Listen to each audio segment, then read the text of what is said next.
And on today's show, how to maximize Social Security benefits. Part 3 of this week's series on managing Social Security benefits, America's #1 retirement plan, with nationally recognized author, platform speaker, and retirement expert, Tom Hagman.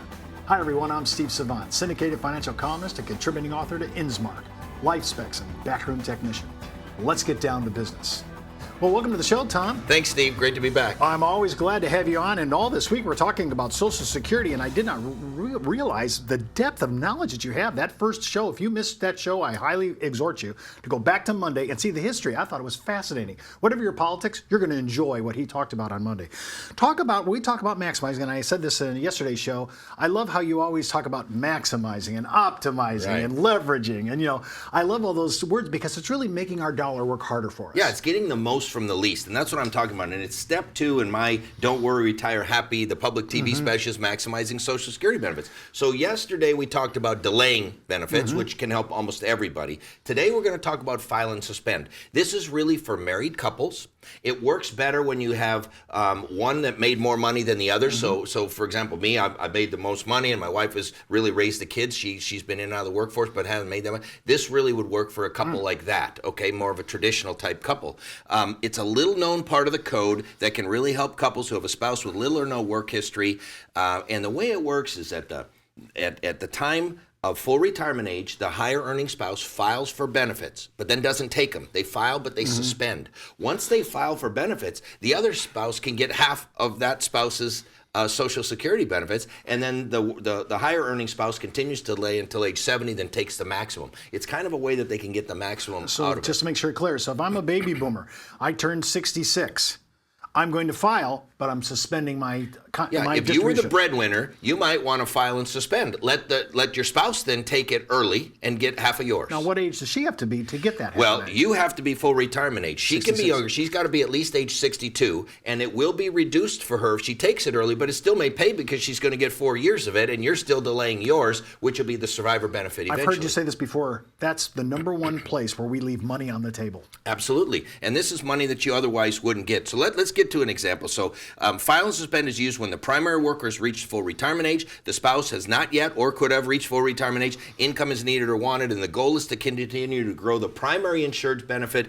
to age 70. So let me give you an example, and I always use, I might have said this before, I love Waffle House. I don't know if you've ever been to Waffle House. Yes, I have. It's a great place. I love to go there. But if you've ever been to Waffle House at 6 a.m., you know who shows up? The Waffle House wise men. They're all sitting around drinking coffee, all right? And if you were to walk into the Waffle House wise men and ask them, hey, what age should I draw my Social Security benefits? You know what they'll tell you?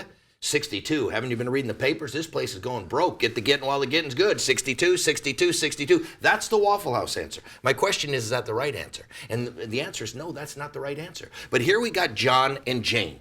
Now, John's entitled to $2,200 a month at his full retirement age 66. Jane, she was in and out of the workforce. She raised the kids. She has $600. Well, guess what? They go down to Waffle House and they say, what age should we draw our Social Security benefits? And the Waffle House wise men say 62, so that's exactly what they do. But see, here's the problem. Now, instead of collecting $2,200, he only gets $1,650. Instead of getting half of his, which would be $1,100, she only gets about $800 here, okay, because she's getting half of that. And so they don't maximize. But if you follow this out, over their lifetimes, this is going to pay $564,000. Now, that's not a small number. John and Jane don't have another $564,000 later. This is a big number. But my question is, have they maximized their benefits? And the answer is no. So what if they said, well, we're going to wait till we're 66? Well, let's take a look at that. They wait till they're 66. John gets his full $2,200. She gets her full $1,100. And when he dies, she gets his as a survivor benefit. That's going to pay $580,000. That's more than the other way. Well, if they delayed till 66, maybe it'd be better if they delayed till 70. Well, let's take a look. Well, he's not going to get $2,200. He's going to get $2,904. She's not going to get $600. She's going to get the $1,100. But notice how the $1,100 didn't change. Remember when I told you the spousal benefit does not go up? It was $1,100 here. It's $1,100 here. So they really gave up 4 years of $1,100. They actually get less than the other two strategies.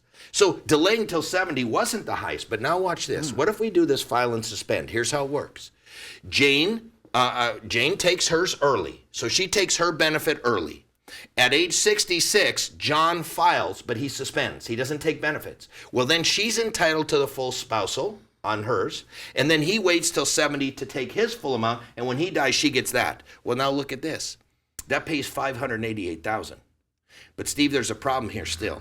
See, John said he was only going to live to be age 75, and Jane said she was going to live to be 82. We know that's not their life expectancy. His life expectancy really is 85, and hers is 92, not 82. Now let's put those on there and see what happens. Look at that number, $1 million. We're not talking a small number of dollars. We're talking, this was the same Social Security benefits. They could have taken it any combination. But by knowing how file and suspend works, that she can take hers early. He waits till 66, he files and suspends, she gets the spousal, he takes his at 70. That is the way that this couple was able to maximize their Social Security benefits. When we come back, we're going to go through another couple scenarios and strategies, and you're just going to be amazed, and especially if you're an advisor. Once you bring this to a client, you're going to win them forever, and they're going to refer you to other people. This is what you need to know. We'll be right back after the break. It's not how much money you make for your clients, it's how much money they get to keep, especially in retirement. But retirement income could cause Social Security benefits to be taxed. One tax advantage alternative is life insurance designed as a non-modified endowment contract that can generate tax-free income without taxing Social Security benefits. These contracts offer differing funding options depending upon your client's risk tolerance. For more information on how life insurance can be part of your retirement planning, just email me at steve@downtobusiness.tv. Brought to you by Ash Brokerage, the practice enhancement company. Well, welcome back to the second segment. Of course, we're with Tom Hagen. Tom, you're talking about maximizing Social Security benefits. And the advisors, many times when we're talking about this, they always go, but Steve, Social Security, I really don't get paid on that as an advisor. I really don't see the thrill of it. But let me tell you something. One of the key issues that I saw in one of your programs is we actually were able to leverage a file and suspend case, and we found new money for a project that the advisor wanted the clients to do, but they didn't have the funds for it. Yeah. And that was $15,000 a year for 4 straight years. Right. Well, I can tell you, if you're an advisor and you're not getting smart on Social Security, you're making a huge mistake. You got 78 million baby boomers. This is very important to them. And if you can bring them important information, you're building your expertise. You're building credibility with them. You're giving them something that they want versus something. I always said, it's not about what you want, it's about what they want. And if you can satisfy their needs, they're going to do a lot of business with you. The Social Security seminars, I'm doing them all over the country. They're a huge hit. People want to learn about Social Security. And just so you know, Social Security is an annuity. It's a lifetime income annuity. It's a guaranteed paycheck for life. It's the best and biggest annuity that most people will have. So if people say they don't like annuities, just say, really? You're going to turn down your Social Security? Because Social Security is the biggest annuity they have. Okay. Let's talk another strategy. This is called file a restricted application. It's also going to be called claim now and later. And what happens is it's similar to file and suspend. It's with a couple, but this works better with like a power couple. You got husband and wife. They both earned similar types of money. This can work really well. So let's look at Adam and Megan. Adam and Megan are married. They're both 66 years of age, okay? Megan's full Social Security benefit will be, at age 66, is $1,500 a month. Adam wants to retire at age 70. He doesn't want to take it now. His Social Security benefit will be $2,640 per month at age 70. I'm telling you up front, Adam's going to die at age 85. Megan's going to die at age 92. That's life expectancy. So let's take a look. They have some options, all right? Option number 1, Megan can file for benefits at age 66. She gets her $1,500 a month. Adam gets his $2,640 a month at age 70. And when he dies, she gets his as a survivor benefit. That's what probably most people in this situation would do. They were 66, they hadn't claimed yet. That's what most people would do. But here's where there's some extra free money. What if Megan files at 66, her benefits remain unchanged, but at age 66, Adam files a restricted application. Remember, he's entitled to half of hers. So why just sit to 70 and not take anything when you can let yours grow to 70 but get half of hers? And so now he gets half of hers, which is $750 a month for 4 years. And then at age 70, he switches to his own benefit. It's kind of like file and suspend in reverse in this case, okay? So option 1, if they both claim at age 76 or at age 66, or she claims at 66, Adam claims at age 70, it's going to pay them over $1 million.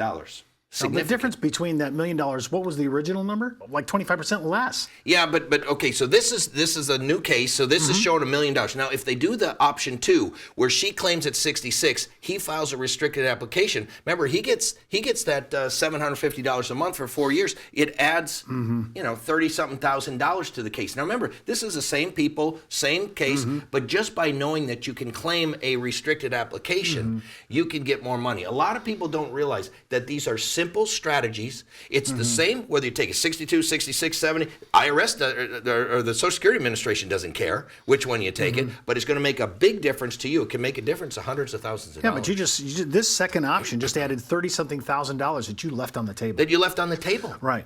To me, this is a huge issue for advisors because we really want to be able to. We have all our ideas to fund great ideas for whether it's legacy issues or whether it's trying to extend more income because we're going to be living longer. We're always looking for money. Here's a place where most clients don't even know what their assets are. Even when I go on the socialsecurity.gov site, it doesn't tell me all this. Right. It doesn't tell me, here's your number at FRA. That's it. Right.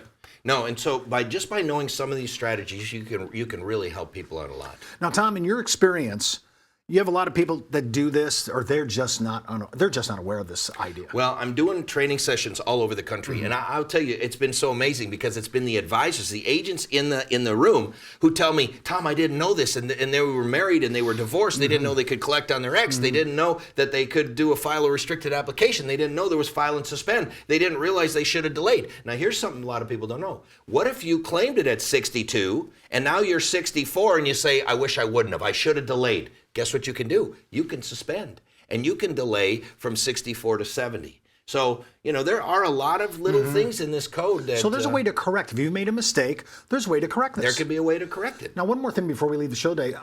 You are doing consumer shows on this now. Surprisingly, this surprises you, doesn't it? I'm doing a lot of consumer seminars, and of course, the public TV show. This is a big part of it. I've got a Social Security guide with all of these types of cases in there. That's available on the website retirehappynow.com. It's available on Amazon. And so I've got the book, I got the DVD, I got the Social Security guide. I tried to develop all these tools. I got an iPad app, I got a seminar deck, everything that an advisor would need.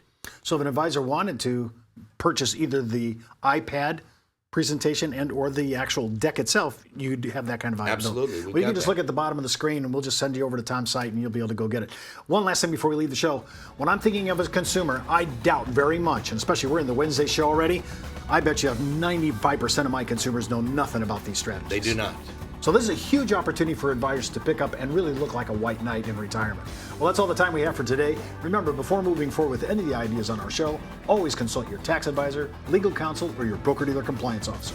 Missed an episode? Just go out to our video archives. And remember, you could be wiser as an educated advisor. I'm Steve Savant. We'll see you tomorrow.